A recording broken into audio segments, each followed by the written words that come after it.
जब सैया भये कोतवाल फिर डर काहे का। ये पुरानी कहावत सुनी होगी आपने, जिसकी लाठी उसकी भैंस।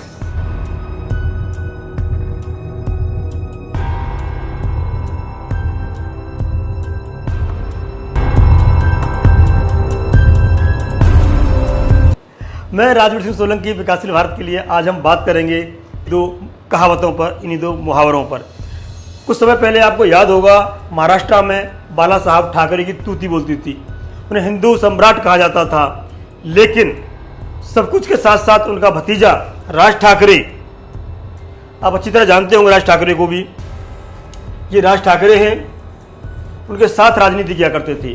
बाला साहब ठाकरे का राजनीतिक करियर शुरू होने से पहले एक कार्टूनिस्ट थे, कार्टून बनाया करते थे अखबार में, अच्छी पॉपुलरिटी मिली और उन्होंने हिंदू धर्म के लिए, हिंदू संगठनों के लिए, हिंदू राष्ट्र के लिए बहुत सहयोग किया। उसके चलते हुए हिंदू धर्म को मानने वालों के दिलों पर राज करने लगे।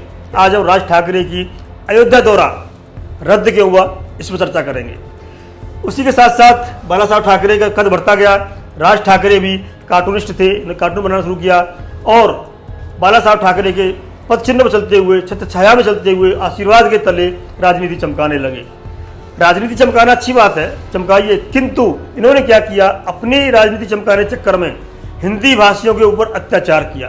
गरीब हिंदी भाषी, गरीब उत्तर भारतीयों के ऊपर मारपीट करके राजनीति चमकाई और वहाँ पर बड़े राजनेता बन गए। मराठी मानुष के लिए, मराठी मानुष की राजनीति चमकाने के लिए इन्होंने हिंदी भाषियों को पीटा और राजनीति चमकाई। वो करतूत या उस समय की जो की हुई कार्रवाई आज इनके आड़े आ रही है। आज इन्होंने अपना अयोध्या दौरा रद्द कर दिया।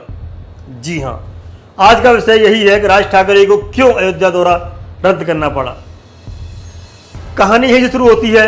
बाला साहब ठाकरे के सानिध्य में इन्होंने उस समय जो किया था, लाठी दिखाई थी, इसकी लाठी उसकी भैंस, तो वही लाठी दूसरे लोग दिखा रहे हैं इनको। आज समय पलटता है। एक कहावत है, 12 साल बाद घूरे के भी दिन आते हैं, तो यही दिन हुआ। राज ठाकरे ने जो बोया वो आज काट रहे राज ठाकरे। एक राज ठाकरे की बात बता दूं इसमें, हिंदी भाषियों के लिए उन्होंने क्या क्या नहीं कहा, क्या क्या अपमानित नहीं किया इन्होंने, और राजनीति चमकाने के लिए किस किस को नहीं पीटा, मैं दिखा देता हूँ आपको। राज ठाकरे गुंडों ने उत्तर भारतीयों को दौड़ा दौड़ा कर पीटा। धृतराष्ट्र बनी सरकार। गरीब उत्तर भारतीयों को पीट पीट कर, गरीब उत्तर भारतीयों को, हिंदी भाषियों को, जो हिंदी बोलते थे, मराठी नहीं बोल पाते थे, उनको गरीबों को पीट पीट कर, जो रिक्शा चलाते थे, रेडी लगाते थे, छोटा मोटा व्यापार करते थे, उनको पीट पीट कर अपनी सियासत जमीन तैयार करने वाले राज ठाकरे की पार्टी एमएलएस की गुंडागर्दी छाई हुई थी। जी हाँ, ये साफ साफ सभी अखबारों में निकला था, सभी वेबसाइटों पर लिखा हुआ है कि राज ठाकरे ने उत्तर भारतीय गरीबों को, हिंदी भाषी गरीबों को पीट पीट करके अपनी राजनीति चमकाई थी। सत्य है। राज ठाकरे के दिखा देता हूँ मैं। ये राज ठाकरे आज भगवा चोला ओढ़े हुए हैं। ये भगवा चोला ओढ़े हुए हैं क्योंकि इनकी राजनीतिक विरासत इन्हें मिलनी चाहिए थी, नहीं मिली। देख लीजिए पहले आप, ये इनका 5 तारीख का अयोध्या दौरा था जो पोस्टपोन्ड हो गया है। क्यों हुआ है उस सब पर चर्चा करेंगे हम। दौर आया कि बाला साहब ठाकरे की उम्र बढ़ती गई, उन्हें अपना उत्तराधिकारी चुनना था। सबसे ज़्यादा कहते हैं ना, पूरी टीम होती है, खूंखार होता है, जो अपने को दिखावा करता है, वो यही शख्स थे राज ठाकरे। इनको पूरा विश्वास था कि बाला साहब ठाकरे का उत्तराधिकारी मुझे बनूंगा। इनके 3 बेटे थे बाला साहब ठाकरे के। एक बेटे की एक्सीडेंट में मौत हो गई थी, दूसरा बेटा राजनीति में खास नहीं था, तो तीसरा बेटा उद्धव ठाकरे था, वो भी इनकी बहुत सेवा करता था और उसे भी ये था कि मैं ही उद्धव ठाकरे, ये देख लीजिए आप, उद्धव ठाकरे हैं। किंतु ज़्यादातर उस समय में बाला साहब ठाकरे के साथ में साय की तरह राज ठाकरे रहते थे। इन्हें पूरा विश्वास था कि मैं उत्तराधिकारी बनूंगा। लेकिन जीते जी बाला साहब ठाकरे समझ गए थे कि क्या मुझे उत्तराधिकारी चुनना है, कैसे चुनना, किसको बनाना है, तो उन्होंने कार्यकारी अध्यक्ष अपनी पार्टी का उद्धव ठाकरे को बना दिया। वहीं से षड्यंत्र शुरू कर दिया राज ठाकरे ने। राज ठाकरे ने तोड़फोड़ की। उससे पहले नारायण राणे भी निकल चुके थे और इलेक्शन होना था, तो बाला साहब ठाकरे ने कहा था इनके कार्यकर्ताओं के लिए कि तुम भाई ये काम कर रहे हो, जाके उसको हरा दो। एक नहीं सुनी। राज ठाकरे के गुंडों ने संजय राउत, आप जानते होंगे, प्रवक्ता हैं और राज्यसभा मेंबर भी हैं संजय राउत, उनकी गाड़ी तोड़ दी थी। इतना बवंडर हुआ कि इन्होंने जीते जी बाला साहब ठाकरे के सामने अपनी अलग पार्टी बना ली और इन्होंने इलेक्शन लड़ा। पहले 13 एमएलए आए, फिर 1 एमएलए आए। आज यह है कि इनका धरातल शून्य हो गया है। राजनीति में बगावत करने वाले उद्धव ठाकरे से, बालासाहेब ठाकरे से, उनके भतीजे राज ठाकरे उस समय अलग पार्टी बनाई और आज जमीन पर आगे कोई भी एमएलए नहीं है। खोई हुई जमीन पाने के लिए, हिंदुत्व को जगाने के लिए, कड़ी जोड़ रहा हूं मैं, कड़ी जोड़ना, खोई हुई जमीन पाने के लिए कल तक उत्तर भारतीयों को क्या क्या न कहने वाले, मारपीट करने वाले, गाली देने वाले राज ठाकरे, पकड़ पकड़ कर पीटने वाले राज ठाकरे अयोध्या में श्री राम मंदिर के दर्शन करने आने वाले थे। श्री राम जी महाराज की जय। अयोध्या आने वाले थे, किंतु अयोध्या आते कैसे? बीज जैसे वो रखे ना, कैसे मुंह दिखाएंगे अयोध्या में? भगवान राम, प्रभु श्री राम को अपना नाम रखने वाले, उनकी धरती में रहने वाले, ये वही राज ठाकरे हैं। अब चूल्हा उड़े हुए भगवा का देख लीजिए आप। तो इनको वो दिन याद दिलाने के लिए देखिए आप, बड़ी दिलचस्प कहानी है। देखिए आप, बीजेपी के सांसद, अयोध्या के सांसद ब्रजभूषण ने खुली चुनौती दे दी कि हम अयोध्या तो दूर यूपी की जमीन पर नहीं घुस पाएंगे राज ठाकरे। ब्रजभूषण शरण सांसद, member of parliament Ayodhya Brijbhushan Singh ने चुनौती दे दी। खुली चुनौती थी कि यूपी में नहीं घुस पाएंगे, अयोध्या तो बहुत दूर है राज ठाकरे ने जो बोया है वो काटना पड़ेगा। बयानबाजी इतनी बढ़ गई, राज ठाकरे को लगा कहीं पमाड़ा न हो जाए और जो मेरी रही सही जमीन है राजनीतिक वो न छिन जाए, तो इन्होंने अपना दौरा टाल दिया। राज ठाकरे मनसे का जो 5 जून का अयोध्या दौरा था, 5 जून का अयोध्या दौरा था, वो पोस्टपोन्ड हो गया। इन्होंने बताया कि मेरी कुछ दिन पहले पैर में चोट लगी थी, इसका ऑपरेशन हुआ था, दोबारा वो चोट उखड़ आई है, इसलिए मैंने पोस्टपोन्ड किया है।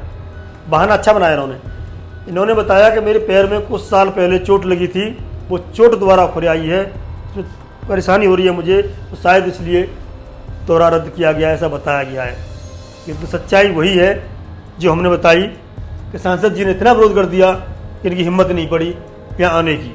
सांसद ब्रजभूषण शरण सिंह ने खुला चैलेंज दिया था कि हम उन्हें जब तक उत्तर भारतीयों को सार्वजनिक रूप से माफी नहीं मांग लेंगे, राज ठाकरे उत्तर भारतीयों से सार्वजनिक माफी नहीं मांग लेंगे, उन्हें यूपी की सीमा में नहीं घुसने देंगे, अयोध्या तो बहुत दूर है।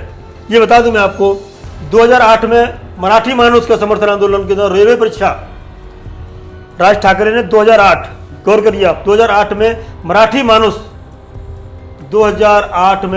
मानुष के नाम पर जो रेलवे परीक्षा मुंबई कल्याण पहुंचे उत्तर भारतीयों के साथ कथित तौर पर मारपीट की थी। उस समय उत्तर भारतीय कल्याण, मुंबई के पास में स्थान है कल्याण, वहां पेपर देने गए थे। ये वही शख्स है राज ठाकरे। अभी इन्होंने क्या किया कि लाउड स्पीकर हटाने के लिए, राजनीति समाप्त हो चुकी थी पता ही है आपको, तो लाउड स्पीकर पर राजनीति करने के लिए इन्होंने चुना।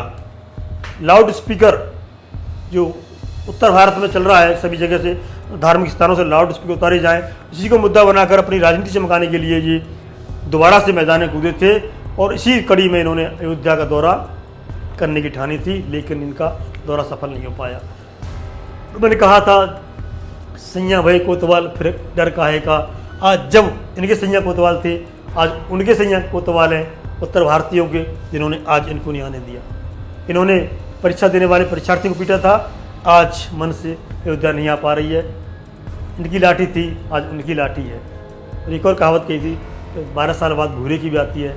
आज इनकी दौर नीचे हैं, उनके दौर आए। आज उत्तर भारतीयों का दौर है, आज हिंदी भाषियों का दौर है। आज एक बात इन्होंने बहुत अच्छी कही थी, बता दूं मैं आपको, ये मुझे भी अच्छी लगी। कही तो उन्होंने यूपी के नेताओं के लिए कही थी, किंतु वो कहीं कहीं सच भी लगती है।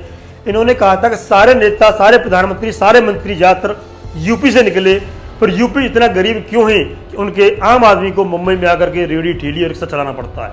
ये बहुत बड़ी बात कही थी। आज तक नहीं तो यूपी का हिंदी भाषी का आदमी क्यों जाता बताओ मुंबई में रिक्शा चलाने के लिए, क्यों पिटता वहाँ जाकर? ये तो हमारे नेताओं की गलती है, ये मानना पड़ेगा आपको भी, मुझे भी। जी, ये प्रतिभा पलायन नहीं कह सकते, रोजगार पलायन होता है, गरीब पलायन होता है। आपने देखा होगा कोरोना काल में किस तरह बम्बई से पैदल आए थे, तो पलायन आज भी जारी है। कोई भी सरकार हो, पहुँचा नहीं किया। ऐसे राज ठाकरे पैदा होते रहेंगे और गरीब पिटते रहेंगे, ये लोग राजनीति चमकाते रहेंगे। जब तक हमारे नेता ऐसा नहीं करेंगे, कि हमें उस लायक न बना दें, इतना समृद्धशाली न बना दें, इतना पैरों पे खड़ा न कर दें अपने पे, हम अपना भरण पोषण परिवार का, अपना माता पिता का खुद न कर सकें। तो ये था राजनीति चमका के शिखर से शून्य पे आने वाले। कहते हैं ना, कभी तूती बोल रही थी महाराष्ट्र में, जब बाला साहब ठाकरे का राज हुआ करता था, इनकी तूती बोलती थी। आज दोनों भाइयों में अलग हुए। उद्धव ठाकरे आज मुख्यमंत्री हैं, ये सड़क पे हैं, लाउड स्पीकर की, भगवा की, राम की राजनीति करने के लिए चले थे। लेकिन यूपी के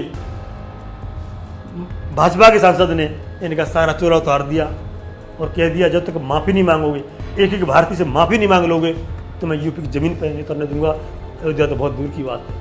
अच्छी बात है आपने कहा और वो डर गए और नहीं आए, लेकिन आप भी समझ लीजिए, ये डरने धमकाने राजनीति चमकाने का समय नहीं है, कुछ करने का समय है, जिससे कि बेरोजगारी दूर हो सके। महंगाई की बात नहीं कर रहे हम, महंगाई अलग मुद्दा है, महंगाई कहाँ पर है ये अलग विषय है, अलग वीडियो में आएगा। किंतु गरीबी और बेरोजगारी दूर नहीं करोगे तो राज ठाकरे रुक जाएगा, दौरा टाल देगा, नहीं आएगा, किंतु समस्या का समाधान नहीं होने वाला है। देख लीजिए आप, समस्या का समाधान तभी होगा, राज ठाकरे जैसे लोग हाथ उठाने से पहले, गाली देने से पहले यूपी वालों को, हिंदी पट्टी वालों को 100 बार सोचें।